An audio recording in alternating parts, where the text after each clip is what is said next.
Reciban un cordial saludo de nuestro Señor Jesucristo. Paz a vosotros, hermanos.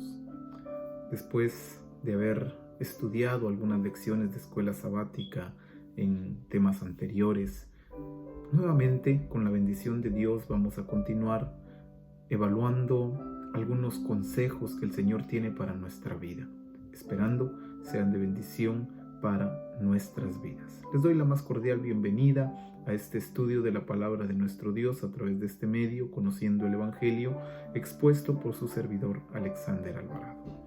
Hoy veremos un resumen de la lección número 6, la cual estudiamos a lo largo de esta semana transcurrida ya.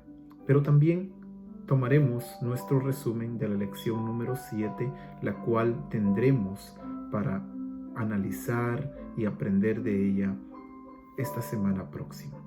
Daremos pues introducción a la lección número 6 titulada El descanso.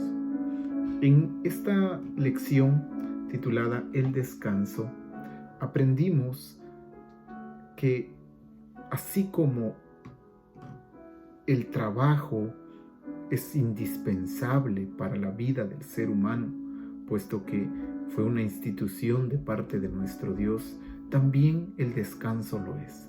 De la misma forma, el descanso es una necesidad para el ser humano, no solo físicamente hablando, sino también espiritualmente. Y por ello, entendimos que el descanso y el trabajo van juntos como la noche y el día. Y que el descanso sigue al trabajo y estamos seguros de ello, tan seguros como el 7 sigue al 6. Es una seguridad que poseemos, puesto que reconocemos que así como es una bendición trabajar, también lo es de parte de nuestro Dios para sus hijos una bendición el poder descansar. Y nuestro Señor Jesucristo, quien es el autor de todas las cosas, nos dejó escrito en el Evangelio según Mateo, en el capítulo 11, verso 28, nos dejó un punto importante respecto a lo que es el descanso. Y hace un llamado a cada uno de nosotros, el cual dice: venid a mí todos los que estáis trabajados y cargados, y yo os haré descansar. La invitación del Señor es para que todos nos acerquemos a Él. Es para que todos le reconozcamos como el Señor de todas las cosas y que nuestros trabajos dejen de ser, como aprendimos en la lección pasada, dejen de ser un ídolo para nosotros, dejen de ser un Señor que nos oprime y experimentemos la bendición del descanso. La invitación es que todos aquellos que nos sintamos agobiados, trabajados, cargados, lleguemos a los pies del Señor, puesto que ahí encontraremos el reposo o el descanso. Entendimos entonces que cuando los seres humanos trabajan y descansan, entonces están imitando el patrón de Dios y son bendecidos en su ritmo de la vida. Cuando los seres humanos tomamos el trabajo como una bendición, pero al mismo tiempo sabemos la necesidad que tenemos de experimentar un descanso, imitamos al Creador, imitamos a Dios mismo, quien después de haber realizado todas las cosas, bendijo y santificó el séptimo día, pues en él reposó de todas las obras que había hecho.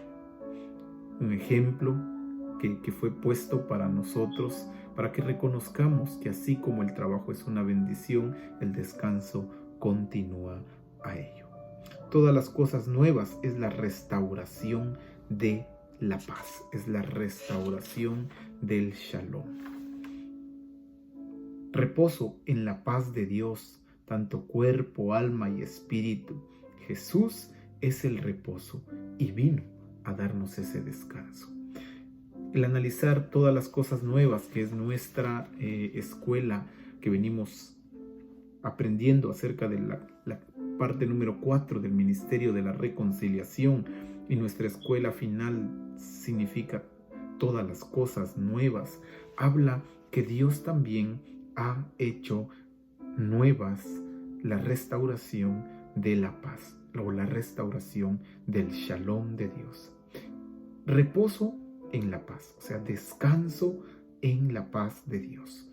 ¿A través de qué formas? Tanto del cuerpo como del alma y también del espíritu. Jesús, hermanos, es el reposo y Él vino a darnos ese descanso. A lo largo de nuestra lección analizamos algunos aspectos importantes. Veremos algunos de ellos. Primero, dijimos que al igual que el matrimonio y la familia, el trabajo y el descanso son instituciones de la creación. El descanso, de la misma forma que el trabajo, no es algo que el ser humano haya inventado últimamente. No es algo que alguien, queriendo sacar beneficio, queriendo sacar provecho de las cosas, haya querido tomar en cuenta, sino de la misma forma que lo es el matrimonio y de la misma forma que lo es la familia. Así, de esa forma, el trabajo, en primer punto, como también el descanso, es una institución divina, una institución dada desde la creación. Y podemos ver todo ese relato en el capítulo 1 de Génesis hasta el capítulo 2, verso 3, cuando Dios obra y realiza toda la creación, pero que al final de la misma estipula, instituye y bendice un día para descansar, para reposar. Es una institución divina el descanso, al igual que el trabajo. De la misma forma que ya lo analizamos, lo es el matrimonio y la familia. También entendimos que el ritmo de la creación de trabajo y descanso es también una relación de tiempo. O sea, no puede estar uno sin el otro. No puede haber solo trabajo si no existe descanso. Tampoco puede ser a la inversa. O sea, haber solo descanso si no existe el trabajo. Entonces, la relación que existe o el ritmo de la creación, tanto del trabajo como del descanso, es una relación de tiempo. Así como existe, lo que estamos diciendo es que así como existe un tiempo para trabajar, también debe de existir un tiempo para descansar. Y en la carta a los Hebreos, el escritor a los Hebreos nos habla acerca de ello. En el capítulo 4, versos 6 y 7, nos dice de esta manera: por lo tanto, puesto que falta que algunos entren en él, y aquellos a quienes primero se les anunció la buena nueva no entraron por causa de desobediencia, otra vez determina un día, hoy, diciendo, después de tanto tiempo, por medio de David, como se dijo: si oyeres hoy su voz, no endurezcáis vuestros corazones. Tenemos un llamado a tener una relación importante, tanto entre el trabajo como el descanso, y que sea una relación de tiempo, que apartemos tiempo para todo, puesto que necesitamos de el trabajo como también necesitamos de un descanso. El descanso del cual analizamos y hablamos es un descanso tal cual la invitación de nuestro Señor Jesucristo: venid a mí todos los que estáis trabajados y cargados. El descanso espiritual en Cristo, pero también reflejado en el descanso físico a través del sábado semanal. Aprendimos también que pocas palabras resuenan tan bien con la reconciliación como lo es el sábado. ¿Por qué? Porque el hecho de que Cristo nos ha reconciliado, nos ha dado una nueva vida, vivimos en una novedad de vida, puesto que el sábado entonces es la restauración de la paz de Dios. Vivir en el reposo de Dios, vivir, experimentar la bendición del sábado es ver en nuestras vidas la restauración de la paz de Dios.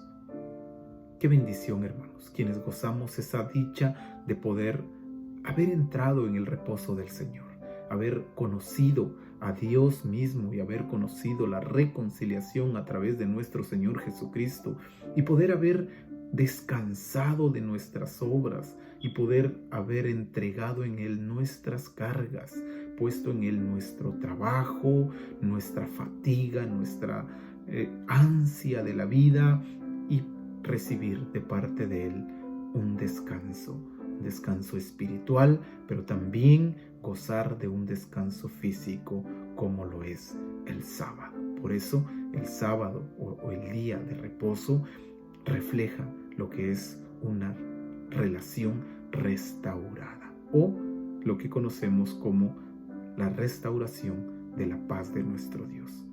El reposo de Dios es la meta a la que el trabajo apunta y por el cual es elevado. El trabajo, hermanos, tiene un propósito y es apuntar al reposo, es apuntar al descanso. Todo trabajo tiene un enfoque desde que iniciamos, materialmente hablando, una semana de labores. Todos quienes hemos sido reconciliados con Dios y conocemos de su evangelio, esperamos con ansias el descanso, esperamos con ansias el reposo, puesto que el trabajo tiene una mira a que llegue aquel reposo, a que llegue aquel descanso. Pues en la vida espiritual no difieren mucho, puesto que el estar cargados, el estar trabajados, aspiramos a que se instale el reposo en nuestro Dios, no solo de manera espiritual, sino de manera plena, que será en el reino eterno. Ese reposo que será sin fin, el cual esperamos con Dios mismo y su bendición en nuestras vidas, mientras aprendamos a disfrutar y a gozar de la bendición del sábado como reposo de nuestras vidas. Respondimos algunas preguntas.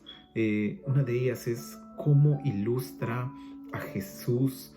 ¿Cómo ilustra Marcos, el Evangelio de Marcos, a Jesús como el Señor del sábado?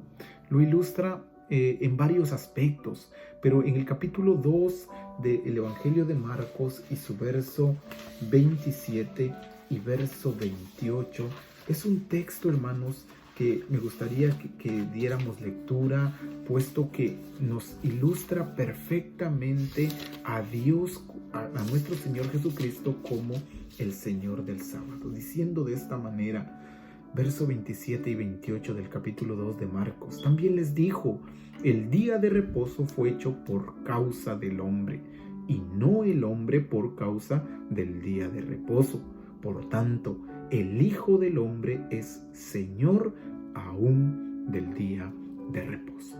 Qué bendición es ver cómo el Evangelio de Marcos ilustra a Jesús como el Señor del sábado, puesto que el sábado fue hecho para beneficio de nosotros y no nosotros para beneficio del sábado. Por lo consiguiente, el Señor sigue siendo Señor del sábado. Y si nosotros gozamos de vivir espiritualmente con el Señor, también experimentaremos la bendición del reposo a través del sábado. Una pregunta que respondimos: ¿de qué reposo habla la carta a los hebreos y cómo entramos en él? En el capítulo 4 que dimos lectura de la carta a los hebreos, surge esta interrogante: ¿de qué reposo habla? Pues habla del reposo espiritual en el Señor Jesucristo, puesto que viene haciendo un relato de cómo el pueblo de Israel, por motivo de desobediencia y falta de sujeción, no pudo experimentar la libertad plena y el reposo que es en nuestro Dios. De ese reposo espiritual está hablando. La pregunta es, ¿cómo entramos en él? El reposo de Cristo, de ese reposo estamos hablando.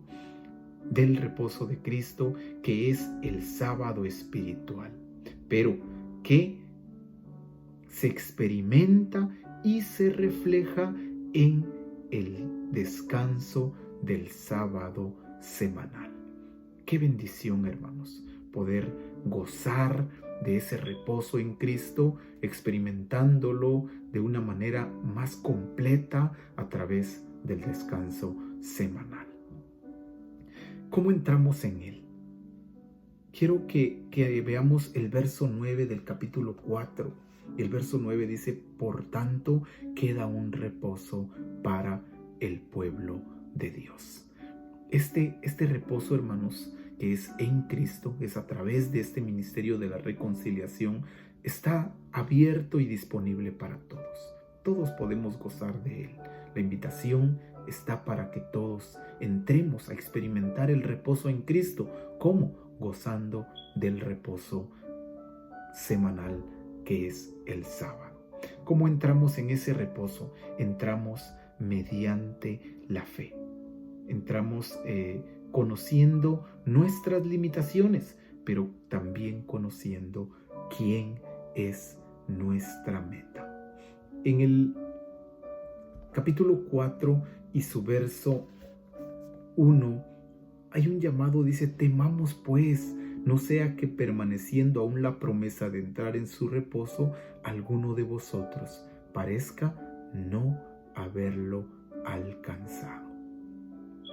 Hermanos, la bendición está ahí, al alcance de todos, abiertas las puertas para que nosotros podamos entrar en él. Pero ¿qué necesitamos para eso? Verso 2, porque también a nosotros se nos ha anunciado la buena nueva. ¿Cuál es la buena nueva? Ese reposo en Cristo. Como a ellos, al pueblo de Israel, también se les anunció, pero no les aprovechó el oír la palabra. No fue suficiente escuchar la palabra, por no ir acompañada de fe en los que la oyeron. Hermanos, acompañemos el escuchar la palabra con fe, y que esa fe nos lleve al Señor Jesucristo, y que a través de Él entremos en su reposo y experimentemos esa bendición que Él quiere compartir con nosotros. La otra pregunta que analizamos es: ¿de qué manera el sábado refresca física, espiritual y el futuro en Cristo? El verso 10 del capítulo 4 de Hebreos nos dice así: porque el que ha entrado en su reposo también ha reposado de sus obras como Dios de las suyas.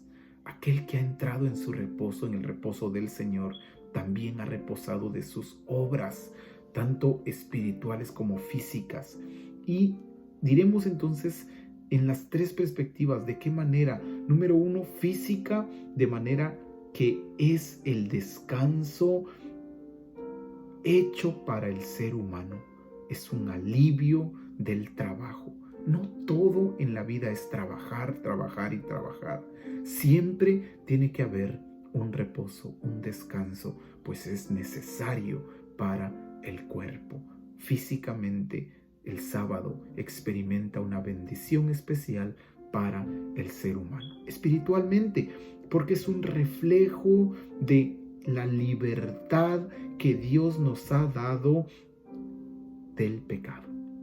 Dios nos ha librado de este mundo de mal, nos ha librado de la esclavitud del pecado, en la cual vivíamos esclavos de él. Dios lo ha hecho y nos ha trasladado al reino de su amado Hijo, nos ha sacado de ese reino de las tinieblas.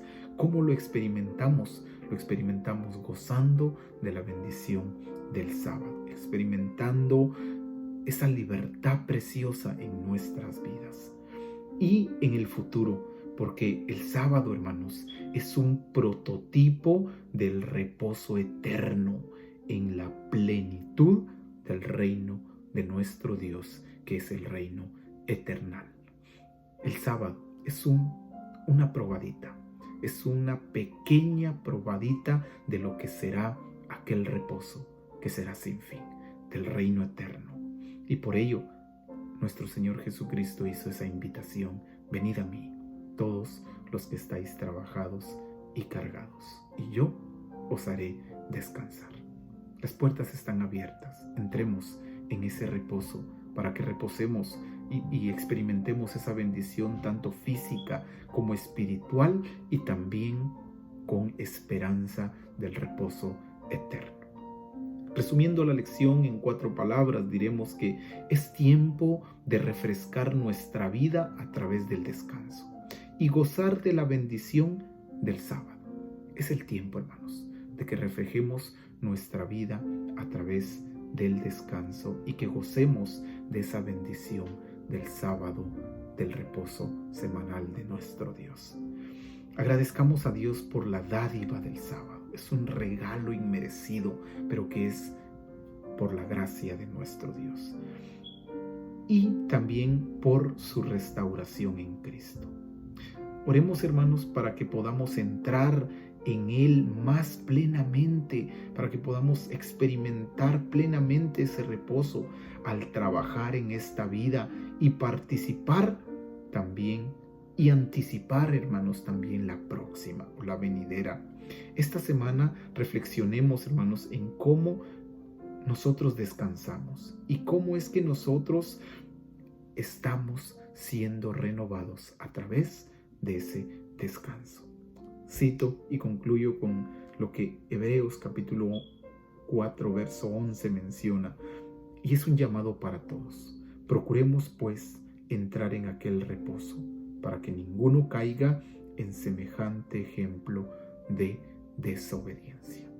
Entremos, pues, en ese reposo, el reposo en Cristo que nos lleva a experimentar el sábado como un reposo semanal, físico, espiritual y también como un prototipo del reino eterno de Dios. Dios nos bendiga, hermanos, y nos haga reposar de nuestras obras. De esa manera pasamos entonces a la lección número 7. Y la lección número 7 habla acerca del prójimo. Y este es un llamado que aparece en la carta a los Gálatas en el capítulo 5, verso 14, el cual menciona solo una parte del texto: amarás a tu prójimo como a ti mismo. En esto se resume toda la ley. Amarás a tu prójimo como a ti mismo. Tendremos 4 palabras que serán claves. Será amor, guerra, enemigos y ver. Vamos a meditar acerca de esto a manera de introducción. Aquí, a la mitad de este último trimestre de nuestras series del Ministerio de la Reconciliación, hemos visto cómo en Cristo Dios, hermanos, está haciendo todas las cosas nuevas. En algunas de las relaciones más íntimas de nuestras vidas, aun cuando el viejo mundo y sus formas continúan en el presente, hemos visto cómo la novedad de vida ha impactado nuestros matrimonios, ha impactado nuestras familias, ha impactado nuestro trabajo, nuestro descanso y ahora esperemos, hermanos, que también impacte a nuestro prójimo. Ese es el propósito de esta lección. Entenderemos entonces 3 afirmaciones. La primera es que el alcance de nuestro ministerio es claro. Todos son nuestro prójimo. Ante una pregunta que le hacían al Señor Jesucristo, y espero, hermanos, que nosotros en algún momento pues tal vez nos hemos hecho esa pregunta, pero que nos vayamos con una respuesta clara de lo que es. En el responda número 2 quedaremos, igual que el intérprete de la ley, nosotros también somos tentados a preguntar: ¿quién es mi prójimo? Si nos hemos hecho esta pregunta, hermanos, quiero que recordemos que también al Señor Jesucristo la hicieron. Y quiero que lo veamos en Lucas, en el capítulo 10 y su verso 27 al verso 29. El capítulo 10 del Evangelio según Lucas, y los versos 27 al 29, dice así: Aquel respondiendo dijo: amarás al Señor tu Dios con todo tu corazón y con toda tu alma y con todas tus fuerzas y con toda tu mente, y a tu prójimo como a ti mismo, refiriendo al primero y gran mandamiento y también al segundo, que es semejante a ello: amar a Dios y también amar al prójimo como a nosotros mismos. Verso 28. Y le dijo: bien has respondido, haz esto y vivirás. Pero el verso 29 es el que va a encajar en nuestros aspectos. Dice el verso 29. Pero él, queriendo justificarse a sí mismo, dijo a Jesús: ¿y quién es mi prójimo? ¿Cuántas veces tal vez algunos de nosotros nos hemos hecho esa pregunta? Debemos de amar a nuestro prójimo como a nosotros mismos. Pero la pregunta es: ¿quién es mi prójimo? Bueno, queremos decir que la palabra prójimo viene tomada de próximo. Y próximo es todo aquel que esté cercano a nosotros. Toda persona, todo hombre, toda mujer que esté cerca de nosotros es nuestro prójimo. Y el alcance de nuestro ministerio está bien definido y está bien claro, hermanos. Todos son nuestros prójimos. Todos por igual, sin importar la raza, el color, el estatus social, el estatus político, el estatus económico, la diferencia de países, de culturas, de lugares. Todo eso, hermanos, no hace la diferencia en que sean nuestros prójimos. Y a todos por igual debemos de amarlos como a nosotros mismos. Ese es el llamado que tenemos de parte de nuestro Dios, no importando el aspecto físico, no importando el aspecto cultural, no importando su religión, no importando quién sea y de dónde venga, siempre y cuando sea un ser humano semejante a nosotros, es nuestro prójimo. Y como nuestro prójimo debemos de amarlo como a nosotros mismos. Ese debe ser el alcance de nuestro ministerio, entendiendo pues que todos son nuestro prójimo. Y el tercer responda, dice: el amor de Cristo nos obliga a ver a nuestro prójimo y amarlo como Él lo hace. Hermanos, el Señor fue el primero que nos enseñó acerca del amor. Y Él fue quien lo manifestó y lo demostró, diciendo en una parte del Evangelio: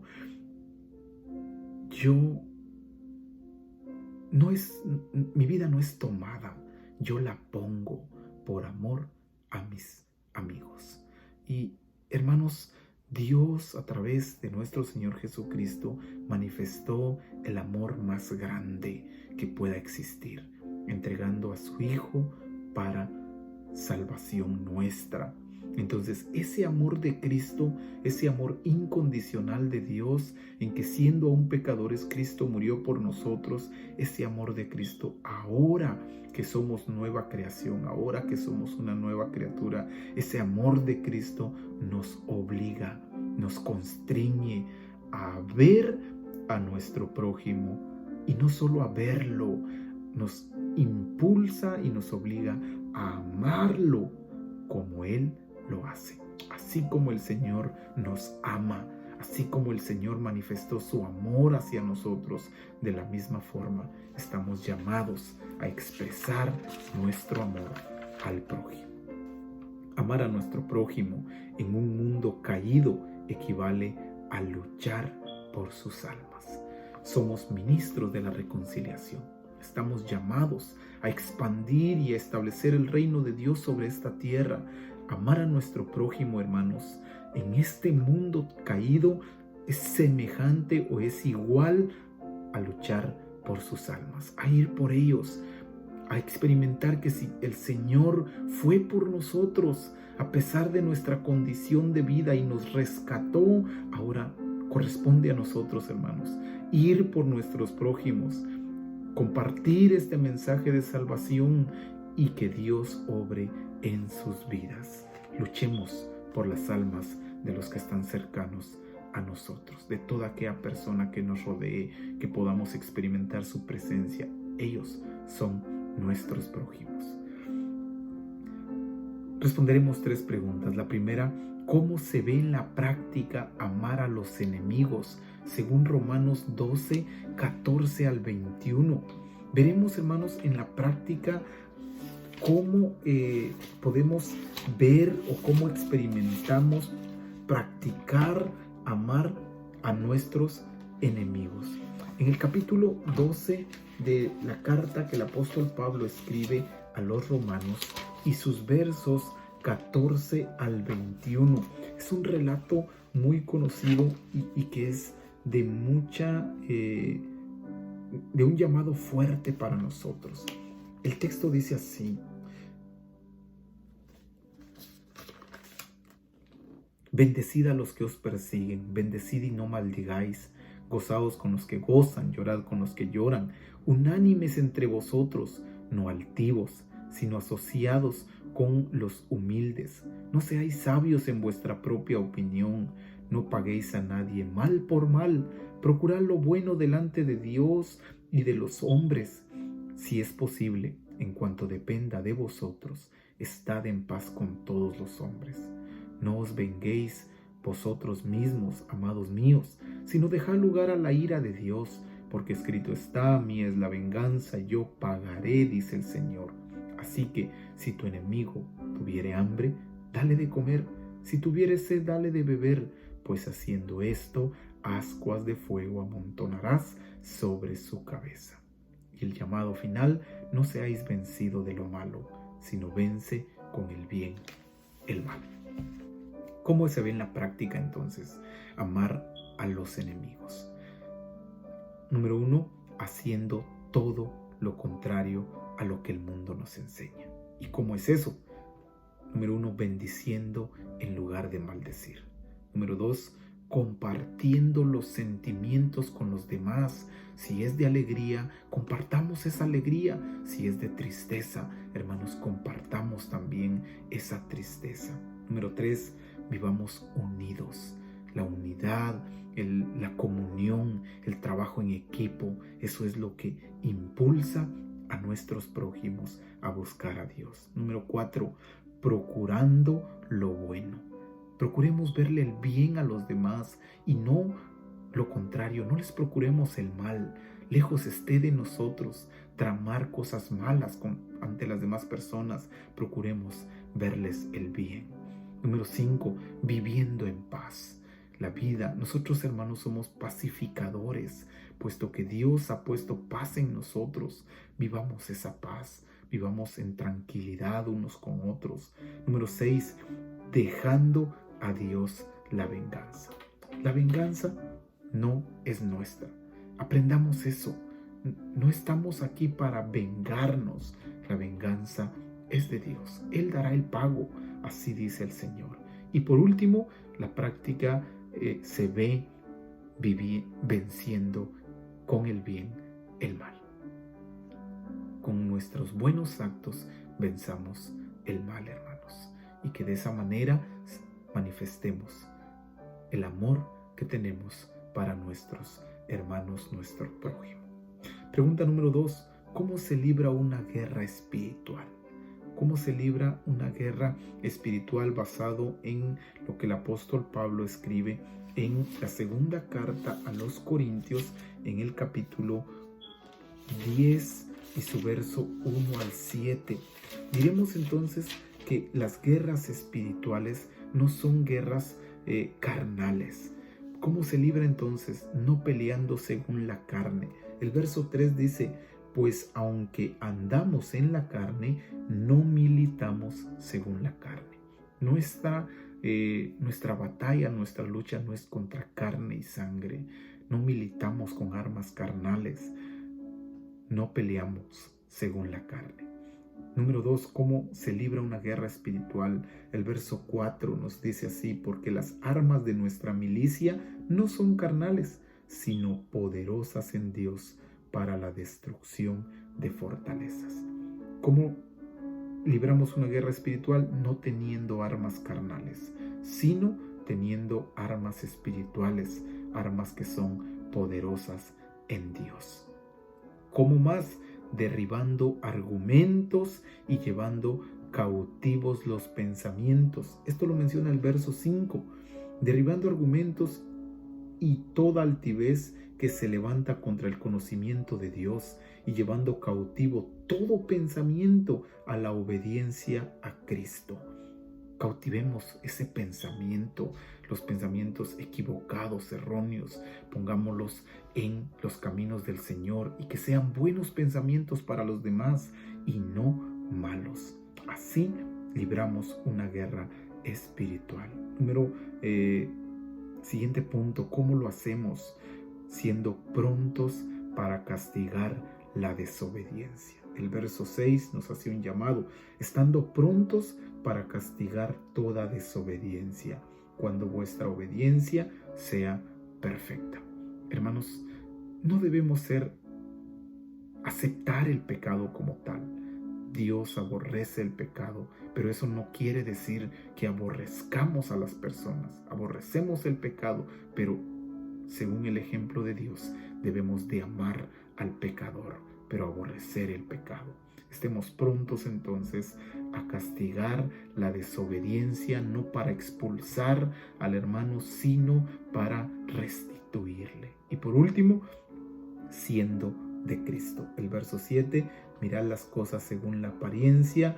Si alguno está persuadido en sí mismo que es de Cristo, esto también piense por sí mismo, que como Él es de Cristo, así también nosotros somos de Cristo. ¿Cómo libramos una guerra espiritual, hermanos? Siendo de Cristo, viviendo en Él, siendo felices y siervos del Señor. Pregunta número 3. ¿Qué recursos espirituales necesita usted para animar, para amar como Jesús amó? ¡Qué pregunta tan fuerte! ¿Cuáles son esos recursos espirituales que necesitamos, hermanos, para que nuestro amor sea semejante al amor del Señor? A que de la forma en que el Señor amó, amemos nosotros también. En base a los dos textos que hemos leído, tanto el de Romanos como el de 2 Corintios, diremos que necesitamos, número 1, gozo. Número 2, unidad. Son recursos espirituales necesarios para expresar nuestro amor al prójimo, así como el Señor lo expresó a nosotros. Número 1, gozo. Número 2, unidad. Número 3, humildad. Número 4, bondad. Número 5, paciencia. Número 6, fortaleza. Número 7, paz. Número 8, misericordia. Número 9, mansedumbre. Número 10, obediencia. Número 11, templanza. Y número 12, hermanos, creo el más importante, amor. Esos son los recursos espirituales que necesitamos para expresar de la misma forma o semejante a la expresión de amor de nuestro Dios. Usando las 4 palabras que fueron claves en nuestra lección, resumiremos la misma diciendo: tenemos que ver a nuestro enemigo con amor y así evitar a toda costa la guerra, la lucha carnal. Nosotros, hermanos, nos oponemos como iglesia de Dios a la lucha carnal. Lejos de ello, experimentamos vivir en paz con todos los hombres en cuanto dependa de nosotros. Vivamos en paz con el prójimo, amémosle como a nosotros mismos. Tratémosle como nos gustaría que nos traten a nosotros. Ese es el llamado que tenemos para con el prójimo. En conclusión, diremos entonces, agradezcámosle a Dios por amarnos aun cuando éramos sus enemigos. Oremos para que Jesús nos dé el valor, la paciencia y la fortaleza de amar e interesarnos por nuestros enemigos, para pelear por ellos. En esta semana, hermanos, observemos las diferentes clases de prójimos con los que nosotros tenemos contacto.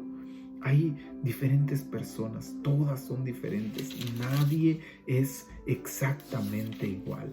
Todas las personas Todos nuestros prójimos son diferentes, pero estamos llamados a amar a todos de la misma manera que el Señor nos amó a nosotros. Observando entonces las diferentes personas, los diferentes prójimos con los cuales experimentamos esa cercanía, también observemos nuestra reacción ante ellos. ¿Cómo reaccionamos ante ellos? Ese es el llamado que tenemos.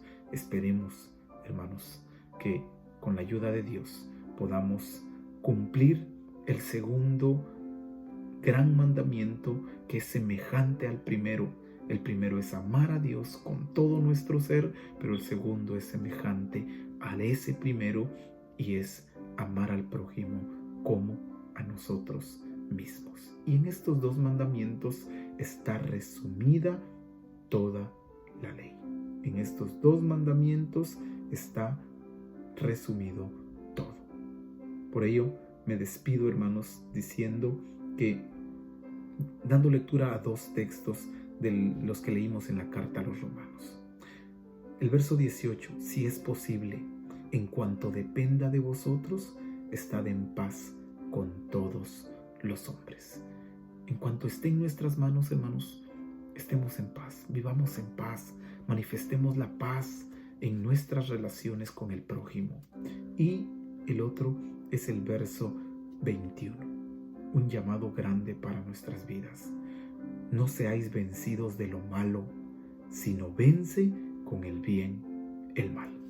Aunque nos quieran dañar, aunque la intención de otras personas sean vernos el mal, no caigamos en ese juego de responder mal por mal. No caigamos en la regla o en la ley del talión, ojo por ojo y diente por diente, sino todo lo contrario. Respondamos con bien, y con el bien venzamos ese mal. Que el Señor bendiga a cada uno por nombre y que su palabra llegue a los corazones de todos nosotros, y que veamos ahora a nuestros prójimos sin importar cualquier característica, sea física, sea económica, sea social, sea cultural, sea política, sin importar los niveles o los estatus que existan. Amemos a todos por igual. Ese es el llamado que tenemos: amar al prójimo como a nosotros mismos. Que el Señor bendiga su palabra, hermanos, y que la paz de Él llegue hasta sus hogares y en sus corazones. Hasta el próximo resumen de nuestras escuelas. Que el Señor les bendiga. Paz a vosotros.